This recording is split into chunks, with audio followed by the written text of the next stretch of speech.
Some pretty incredible news coming out in the past 48 hours regarding nuclear war between Russia, the United States, and Israel. Now, I'm going to be sharing with you the latest in video footage on this, and if this unfolds, it essentially would be the end of mankind. About 99% would not survive, and if you're not vaporized by a nuclear bomb, well, you're going to wish you were, because what comes afterwards with a nuclear winter is absolutely incredible. Now, I'm going to be sharing with you the latest, and take a look at the headlines coming out on this. Russia warns nuclear weapons threat is becoming more dire. This coming out in the past 48 hours.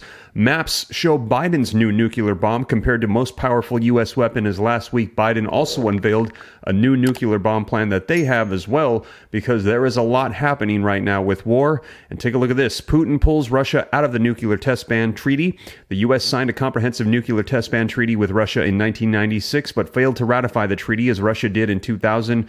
And you guys, things are intensifying, and this is all surrounding the conflict with Israel and Hamas in the Middle East. And Russia, Iran, and other countries are blaming the U.S. because we stand by Israel as their ally, and they're saying that if the United States did not support Israel, Russia, Iran, and these other nations would be able to end the conflict against Israel. Now, I know these headlines are not the news that anybody wants to see. However, as you guys know here on the channel, I believe that knowledge is power, and us knowing what is going on is half of the battle. So I'm going to be sharing with you the latest coming out, and if you appreciate that, do me a quick favor, smash the like button. If you want to stay up to date, it's totally free. Why not hit the subscribe button, turn on the notification bell. If you want to become a member, you can hit the join button. And also wanted to share with you my social media platforms as well. They are on the screen. If you'd like to join me on Instagram, TikTok, you can do so. But let's go ahead and take a look at this. I'm going to get you caught up on the latest that's been coming out in the past 48 hours. Now, we're going to look at some footage here in just a second, but first, Russia warns nuclear weapons threat is becoming more dire. This coming out in the past 48 hours. A Russian official has warned that nuclear threats made by Israeli officials in relations to the war in Gaza is becoming more escalatory, calling them provocative and unacceptable. Russia Foreign Minister spokeswoman Maria Zakharova has commented numerous times this week regarding Israel's nuclear arsenal, with her most recent remarks expressed on Thursday claiming that such provocative statements associated with nuclear use is proof that Israel has such weapons in its stockpile. Israel's far-right heritage minister, Amichai Elayahu, was suspended on Sunday by Prime Minister Benjamin Netanyahu, so they suspended him for what he said following comments made on a radio show. He suggested that atomic weapons could be one option to target Hamas militants in the ongoing war in the Middle East, and I shared with you they said that they could drop a nuclear bomb or an atomic weapon in the underground tunnels to rid themselves of Hamas, but they said what would be the ramifications of doing so? It would be devastating. Ravatal Tali Gottlieb, a member of Israel's parliament, has also made calls for Israel to resort to a doomsday weapon to target those responsible for killing thousands and taking hostages on October 7th.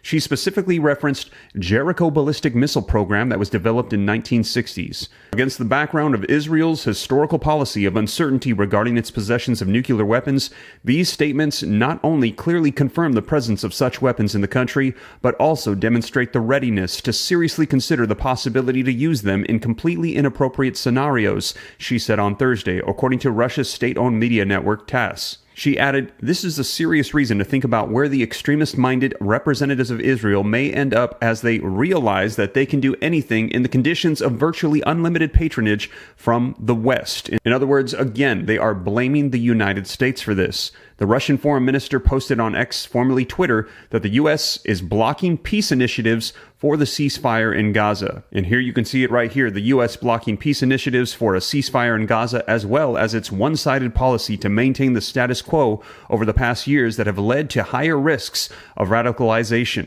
increased terrorist activity, and geographical expansion of the conflict. So now Russia, in addition to Iran, have vocalized that what is going on in the Middle East, they blame the United States for this. And we've heard from Iran saying, United States, you will be hit hard, and do not think that you will be spared from our fire when we come and attack. And we actually just heard in the past 24 hours, Iran say that the expansion of this war is essentially imminent, that this war will continue on, and that they will be hitting other nations. Now, Arkady Moshes, Program Director for the EU Eastern Neighborhood and Russia Research Program at the Finnish Institute of International Affairs, told Newsweek via email that Zarkova's remarks may simply be part of Russia's playbook that absolves itself from its own culpability based on the nation's consistent nuclear threats made in its invasion of Ukraine back in February of 2022. So they're saying they're actually guilty of exactly what it is they're accusing the U.S. and Israel of. In other words, they're being very hypocritical at this time. Moscow may simply see an opportunity to blame Israel and the West or the U.S., and some countries may find this criticism appropriate and even convincing, Moshe said. This does not need to be connected with Russia's own actions in the nuclear sphere. The United States was brought up with Zarkova in relation to her comments, essentially viewing the nation as complicit by conniving with the supporting Israel as an ally. Now, such views have been shared with the U.S., including by a number of members of Congress, including the only political Palestinian descendant, Democrat Rashida Tlaib, who has repeatedly called for the Biden administration to institute a ceasefire. Now, the White House did gain some ground in regard to that on Thursday, as I reported to you. However, as Israel agreed to implement daily 4-hour humanitarian pauses in northern Gaza starting Thursday, announcements will be made 3 hours before the pauses commence. National Security Council spokesman John Kirby told reporters Thursday that the move by Israel is a significant step forward in the right direction, including the protection of civilians. And this comes as the Biden administration unveiled a new nuclear bomb. They're saying it's the most powerful one that we have seen so far. Now, if this were detonated, you can see the blast radius, and they're showing this in New York, so you can see how far this would spread. Now, within the first about half a mile, they're saying that anybody in the vicinity would be vaporized along with buildings,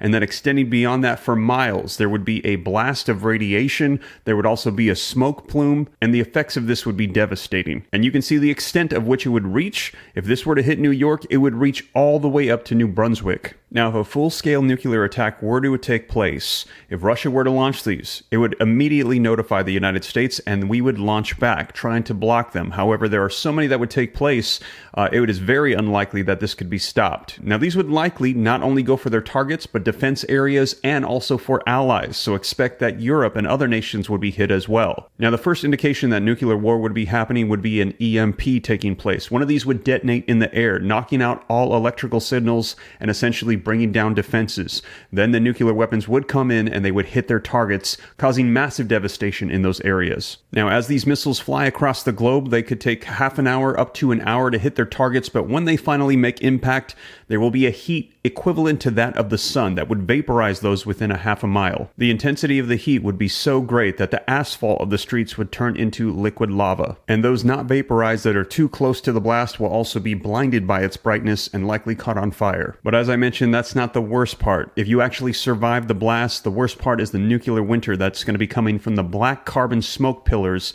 that will come from these detonations. Now, the carbon from the blast, the smoke, it would cover the earth, it would raise above the rain clouds, so it would be unable to wash out, and it would likely sit upon the face of the earth for over a decade.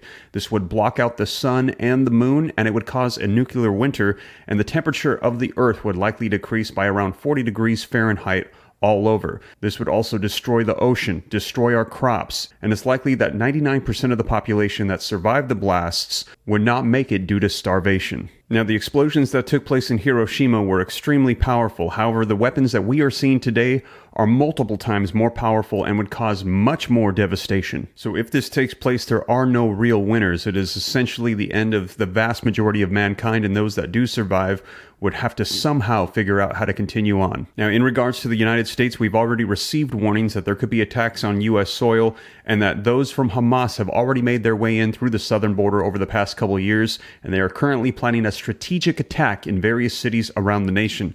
Now, to get the latest on that and the list of cities that are on the FBI's watch list, be sure to check out these videos right here next. And I'll keep you up to speed on everything as it comes out, you guys. Thank you so much for joining me. I'll catch you in the next video. Take care. God bless. This is Steve.